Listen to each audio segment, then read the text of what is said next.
அப்ப யோசிச்சு பாருங்க, இந்த நாய்களோட எண்ணிக்கை வெகுவா குறைஞ்சி தெருநாய்கள் அற்ற தெருக்களா இந்தியாவில் பல தெருக்கள் உருவாயிடுச்சுன்னு வைங்க. அதுக்கப்புறம் குரங்குங்க அதிகமாக வந்து நிற்கும். அதை என்ன பண்ணுவோம் சார்? அதை விடுங்க, திருடங்களோட எண்ணிக்கை ரொம்ப அதிகமாகும். அப்போ என்ன பண்ணுவோம்? நாய்களை பொறுத்த வரைக்கும் நம்ம கிட்ட பேமெண்ட் வாங்காத ஒரு நல்ல பாதுகாவலை. மக்களே, நாமெல்லாம் சிந்திக்க வேண்டியது ஒரே ஒரு விஷயம் தான். வாயில்லாத நாய்களுக்காக வாயுள்ள நாம தான் குரல் கொடுக்கணும். நாம இப்போ பெருசாக குரலாம் கொடுக்காம விட்டோம். யோசிச்சு பாருங்க, அதுக்கப்புறமா எல்லாத்தையும் ஒழிச்சிட்டு ஒழிச்சிட்டோன்னு அதுக்கப்புறம் நாம கஷ்டப்படுறத யாராலும் தடுக்க முடியாது. நாட்டுல பெருநாய்களால ஏற்படுகிற இறப்புகள் அதிகமா இல்ல மதுபோதையால ஏற்படுகிற விபத்துகள் அதிகமா? நிச்சயமா மதுபோதையால ஏற்படுகிற விபத்துகள், அந்த விபத்துகள்லாம் நடக்கிற இறப்புகள் தான் அதிகம்.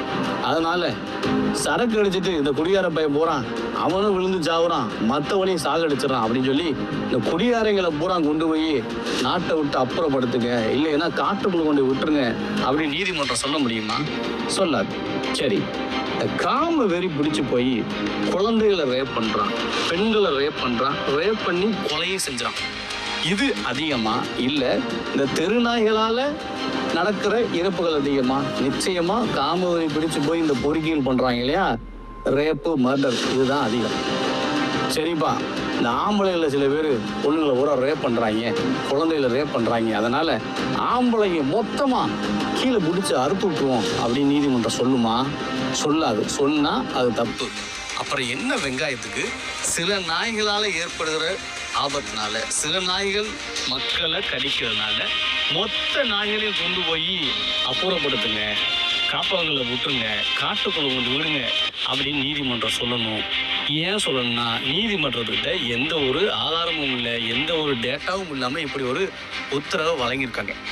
இப்போ சில பேர் சொல்லலாம், இல்லைங்க நாய் நிறைய எண்ணிக்கை பெருகிருச்சு, இந்த நாய்கள் எல்லாரையும் விரட்டுது, குழந்தைகளை கடிக்கிறது, பெரியவங்களை கடிக்குது அப்படின்னு சொல்லலாம். இதுக்கு காரணம் யார் தெரியுமா? நாய்கள் இல்லை. இதற்கு காரணமும் மனுஷன்தான். இதற்கு காரணம் முழு பொறுப்பு அரசுகள் தான். அரசுகள் தான் இந்த நாயோட எண்ணிக்கையை பெருக்கி விட்டது. இவங்க நாயோட எண்ணிக்கையை பெருக்கி விட்டுட்டு மொத்தமாக அந்த நாய்களை அழிக்குன்னு சொல்லல, இது அயோக்கியத்தனம். இன்னொன்று, ஒப்பீட்டளவில் நகரங்களோட கிராமங்களை பாருங்க, நாய்க்கடி குறைவாக இருக்கும். ஏன் அங்கே மட்டும் நாய்க்கடி குறைவாக இருக்குது? நகரங்கள்லேயும் நாய்கள் தான் இருக்குது, திருநாய்கள் தான் இருக்குது, கிராமங்கள்லேயும் திருநாய்கள் இருக்குது. கிராமங்களில் மட்டும் ஏன் அதிகமாக குழந்தைகளை கடிக்கிறதில்ல, பெரியவங்களை கடிக்கிறதுன்னு யோசிச்சு பார்த்தீங்களா? அதுக்கு பின்னால் ஒரு மிகப்பெரிய காரணம் இருக்குது. நாய்கள் நமக்கு எதிரி இல்லை, நமக்கு நண்பர்கள். இந்த நாய்கள் மனுஷங்களோட மட்டும்தான் வாழ முடியும் அப்படிங்கிறது தான் இன்னும் நம்ம விரிவாக பேச போகிறோம். இந்த நாய்கள் பற்றி உங்களுக்கு நிறைய பார்வை இருக்கும். இல்லைங்க நாய் விரட்டுது, கடிக்குது, ஒன்றைய கடிச்சா சும்மா இருப்பேன் அப்போல்லாம் கூட என்ன சில பேர் கேட்டாங்க. இது எல்லாத்துக்குமான பதிலாக இந்த வீடியோ நிச்சயமாக இருக்கும் அப்படின்னு நான் நம்புகிறேன். வீடியோ முழுமையாக பாருங்கள். நான் உங்கள் மணி